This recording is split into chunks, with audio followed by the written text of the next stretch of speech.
साहित्यसङ्गीतकलाविहीनः साक्षात् पशुः पुच्छविषाणहीनः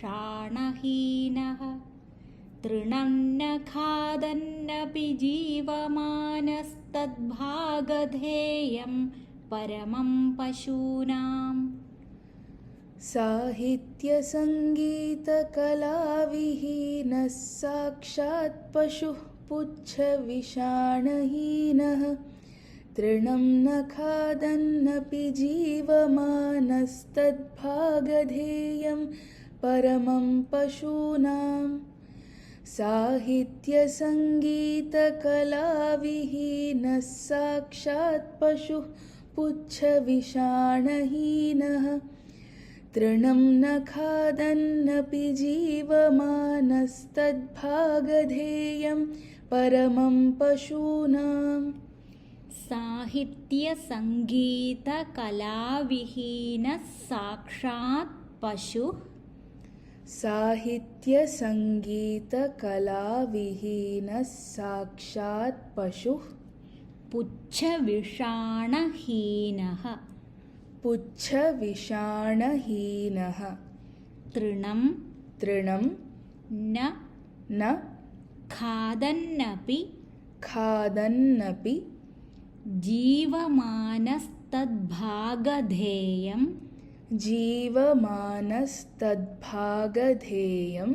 परमं पशूनाम्। साहित्यसङ्गीतकलाविहीनः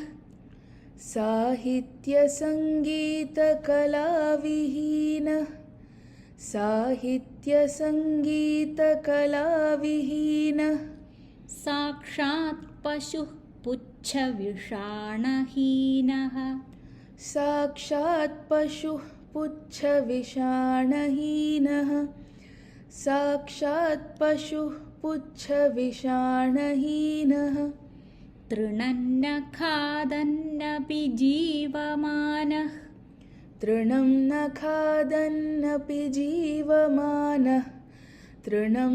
खादन्नपि जीवमानः तद्भागधेयं परमं पशूनाम्।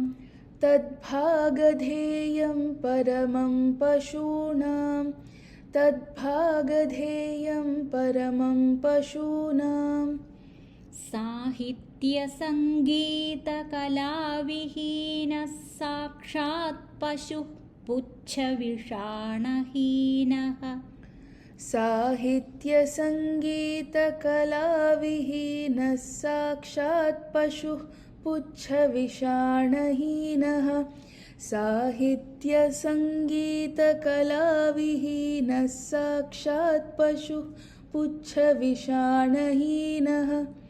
तृणं न खादन्नपि जीवमानस्तद्भागधेयं परमं पशूनाम्।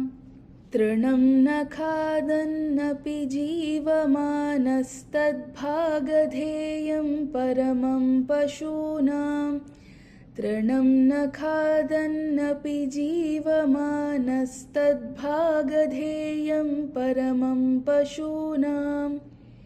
साहित्यसङ्गीतकलाविहीनः साक्षात् पशुः पुच्छविषाणहीनः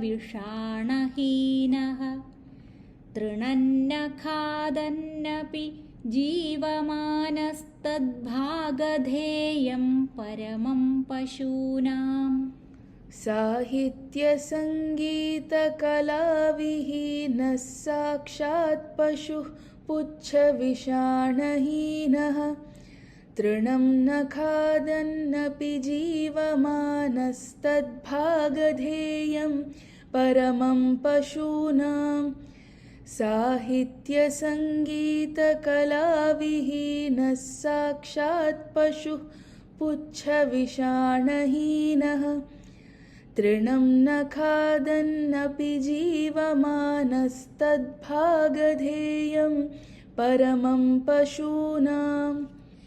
साहित्यसङ्गीतकलाविहीनः साक्षात् पशुः पुच्छविषाणहीनः